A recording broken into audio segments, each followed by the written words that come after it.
Phase 2 Wrath is nearly upon us, and for most of us, our main goal will be to gear up. So today we're going to discuss every way you can gear up in Northrend and reveal the fastest method for getting your character geared up in Wrath Classic. This guide is focusing on Phase 2, but you can follow this guide at any point in Wrath Classic since these methods will only get better with time, and there will be catch-up methods for gearing later on in Wrath Classic as new phases release, which we will also talk about in this guide. So let's start from the beginning. Believe it or not, you can start collecting your pre-raid best in slot items before you're even max level by participating in PvP. There's a ton of pre-raid BIS gear that can be purchased for honor points, and getting honor in Wrath is super easy. Every 3 hours there is Winter Grasp, and if it's AV weekend, you'll be getting into AV in less than 5 minutes, even in the 71 to 79 bracket, and it rewards an absolutely epic amount of XP at the same time. So you're essentially leveling and gearing simultaneously.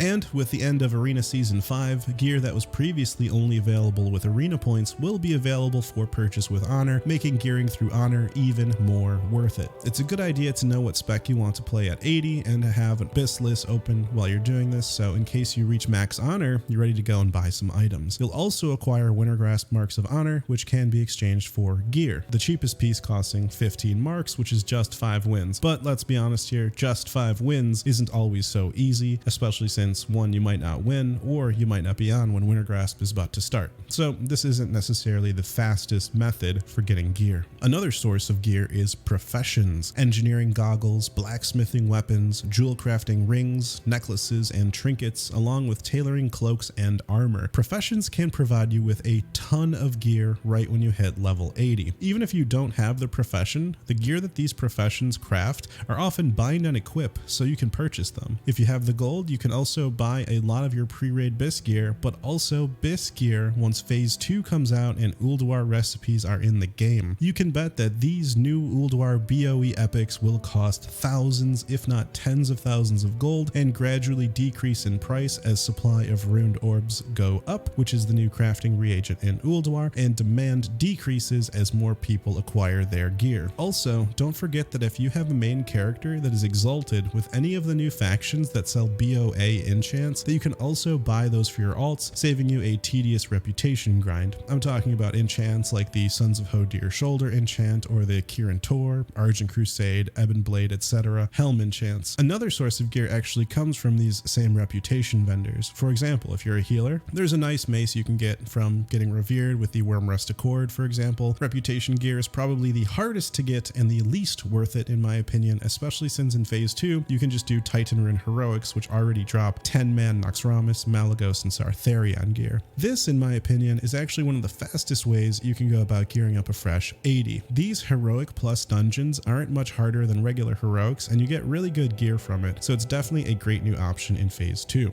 Another bonus is that Titan Rune dungeons will also drop Emblems of Valor, which you can use to buy Tier 7, and the daily Heroic Quest reward will give Emblems of Conquest, which you can use to purchase your Tier 8 chest and helm, not to mention the Heroic Plus dungeons once again are dropping raid loot, so there are a ton of reasons to run Heroic Plus. Since Titan Rune Heroics reward 10-man loot, 10-man raids are now going to drop 25-man gear, and 25-man raids are now going to drop 1 extra piece of loot. So this means running Phase 1 10 and 25-man raids is actually still a great way to gear up your character fast, especially since 25-mans will be dropping extra loot on every single boss. Another great source of gear is going to be Vault of Archivon in both 10 and 25 player modes. With the addition of Emelon in Phase 2, there's going to be another whole boss to give you more chances at loot. In 25 player mode, Emelon drops Tier 8 Conqueror chest, hands, and leg pieces, and the new Furious Gladiator PvP set, along with the Deadly Gladiator pieces in 10 player mode, and the new Valorous pieces and 2 emblems. Definitely a great place to gear up.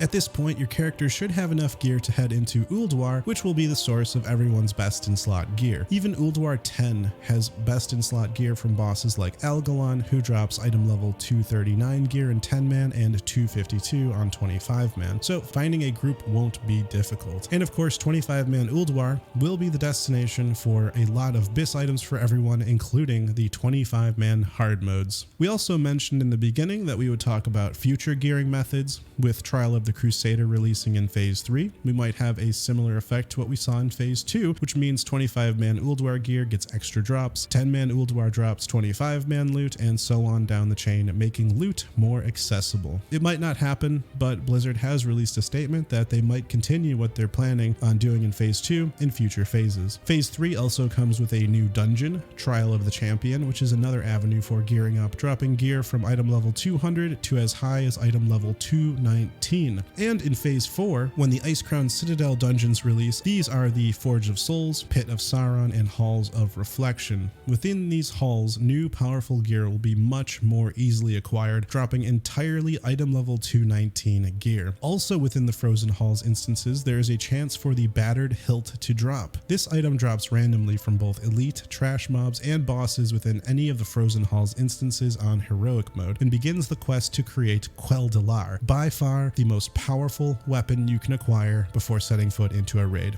with 251 item level. The hilt itself can be traded and will sell for thousands, if not tens of thousands of gold as well. The Battered Hilt also doesn't need to be turned into WOTLK, since not all classes can use swords. There are other weapon rewards like maces with equal item level and stats, which can make the Battered Hilt a high demand item for anyone who is looking for pre-raid bis. For now, in Phase 2, the fastest way to gear will be Heroic plus Dungeons and Vault of Archivon, and from there, you can head straight to Ulduar. In Phase 3, Vault of Archivon and Trial of the Champion until you are raid ready, and then once Phase 4 releases, the fastest way to gear will be Vault of Archivon and Frozen Halls instances in order to prepare to head straight to Icecrown Citadel. Now, as you can tell, Vault of Archivon will always be a great way to gear throughout the expansion, since with each new phase, an additional boss is added to the raid with the new raid tier sets until all 4 bosses are in the game. Heroic or Heroic plus Dungeons will also be a staple with their increased item level loot as more are released. Were there any methods you know of that I missed? Leave a comment on how you plan to gear up, and if you haven't seen my Phase 2 preparation video, you've got to see it. It has some awesome tips, and I'll see you there.